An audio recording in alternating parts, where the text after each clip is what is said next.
So చాలామంది అడుగుతున్నటువంటి మాటలకు మనం ఈరోజు మన భారతీయ డైరీలో చేస్తున్నటువంటి క్లాస్కి రిలేటెడ్గా ఒక సబ్జెక్ట్ని మనం మాట్లాడుకోబోతా ఉన్నాం.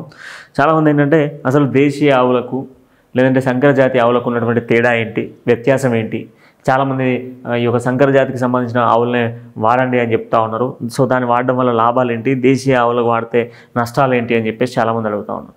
దీనికి సంబంధించి ఈరోజు మనం మాట్లాడబోతాను. ముందుగా అసలు ఒక సంకరజాతి ఆవు మన దగ్గర ఉన్నది అని అంటే దాదాపుగా కూడా ఒక ఎకరం భూమి మన చేతిలో ఉన్నది అని అర్థం. అంటే అంత డిమాండ్ ఉన్నదండి ప్రస్తుతం ఉన్నటువంటి సిచ్యువేషన్స్లో. ఆ రైతులకు అంత డిమాండ్ ఉన్నటువంటి ఈ యొక్క సంకర జాతికి సంబంధించిన ఆవు మన దగ్గర ఉన్నాయి అని అంటే ఒక ఎకరం భూమి మన చేతిలో ఉన్న అంత విలువ చేసినటువంటి సిచ్యువేషన్స్ కూడా ఉన్నాయి. ఎందుకంటే ఆ డిమాండ్ అట్లా కనబడతా ఉంది. మనకు ఏమున్నాయి అసలు తేడా లేనిది, వాటికి సంబంధించినటువంటి ఏమేమి ఉన్నాయి ఒక పట్టిక రూపంలో ఇక్కడ కొన్ని ఉన్నాయి, మిగతాయి కూడా నేను చెప్తాను.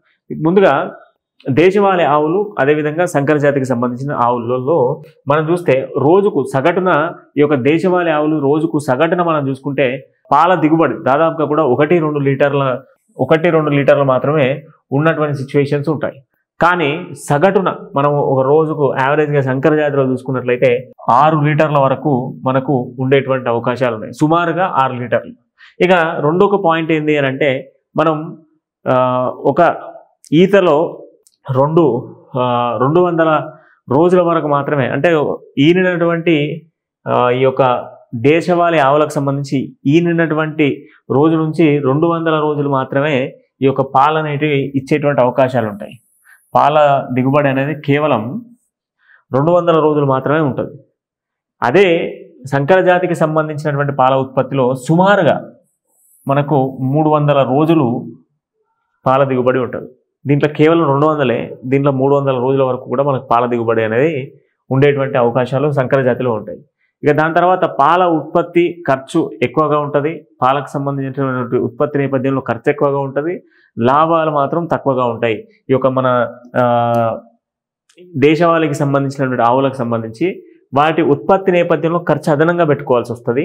దాంతోపాటుగా లాభాలు చూస్తే చాలా తక్కువ కనబడుతూ ఉంటాయి. అదే మనం ఈ యొక్క సంకర జాతికి సంబంధించినటువంటి ఆవుల విషయానికి వస్తే పాల ఉత్పత్తి ఖర్చు తక్కువగా ఉంటుంది, లాభాలు మాత్రం ఎక్కువగా ఉంటాయి. ఎందుకంటే లాభసాటిగా మనకు 6 లీటర్లు ఇస్తూ ఉన్నాయి. ఈనిన సందర్భాల్లో సుమారుగా 20-25 లీటర్ల వరకు ఇచ్చేటువంటి అవకాశాలు ఉంటాయి. 300 రోజుల వరకు కూడా మనకు ఈ యొక్క పాల దిగుబడి ఉండేటువంటి అవకాశాలు ఉన్నాయి. వీటన్నిటి నేపథ్యంలోనే మనం దీన్ని క్యాలిక్యులేట్ చేసుకోవాలి.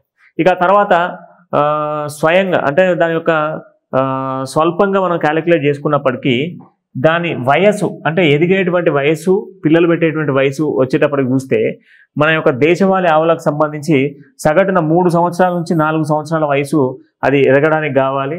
దాంతోపాటుగా అది సుమారుగా ఈనేటువంటి వయసుకు వచ్చేటప్పటికి 4 నుంచి 5 సంవత్సరాల వయసు దానికి కావాల్సిన సిచ్యువేషన్స్. అంటే 5 సంవత్సరాల వరకు కూడా దాన్ని మనం మేపుతూనే ఉండాలి దేశవాళీకి సంబంధించిన ఆవులను.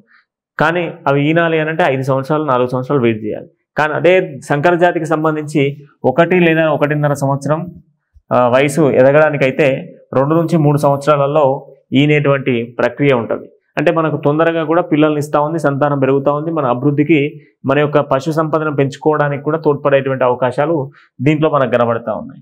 ఇక దాంతో పాటుగా జీవిత కాలంలో ఈ యొక్క దేశవాళీ ఆవులకు సంబంధించిన దాంట్లో 2 లేదా 3 ఈతలు మాత్రమే, అదేవిధంగా 3 లేదా 4 ఈతలు మాత్రమే ఈంత. దాంతోపాటుగా ఈనేటువంటి నేపథ్యంలో దూడలు కూడా మనకు 3 లేదా 4 మాత్రమే దూడలు వచ్చేటువంటి అవకాశాలు ఉన్నాయి.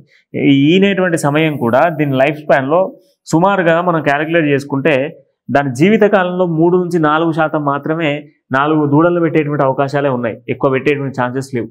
దాంతోపాటుగా మనం ఈ యొక్క సంకర జాతికి సంబంధించి చూస్తే 7 నుంచి 8 జీవిత కాలంలో 7 నుంచి 8 ఆవుల్ని లేదా దూడల్ని పెట్టేటువంటి అవకాశాలు సంకర జాతికి సంబంధించినటువంటి దూడల్లో మనకు కనిపిస్తూ ఉంటుంది. దాంట్లో ప్రధానంగా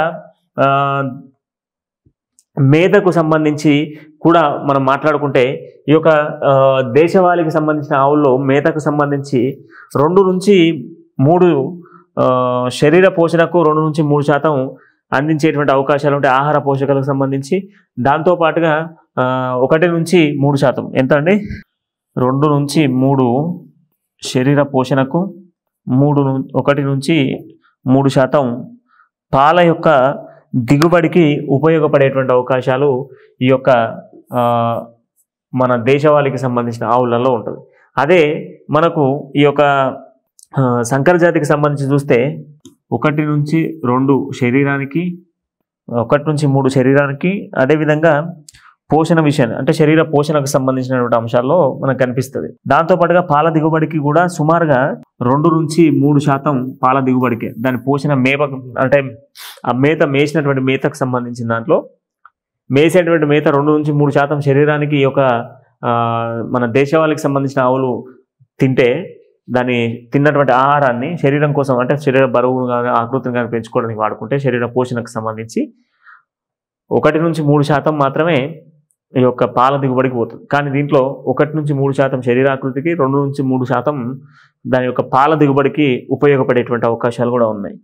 సగటున రోజుకు 350 గ్రాముల చొప్పున పెయ్యల బరువు కూడా పెరిగేటువంటి అవకాశాలు ఉన్నాయి. అంటే దాదాపు 350 గ్రాముల బరువును కూడా పెంచుకుంటూ ఉంటాయి సగటున ఇవి ఈ యొక్క దేశవాళికి సంబంధించినటువంటి ఆవులు. అదే మనకు సంకర జాతికి సంబంధించి సుమారుగా దాని యొక్క బరువు పెంపుకు సంబంధించి 400 గ్రాముల నుంచి 500 గ్రాముల వరకు పెంచుకునేటువంటి అవకాశాలు ఈ యొక్క సంకర జాతిలో ఉన్నాయి.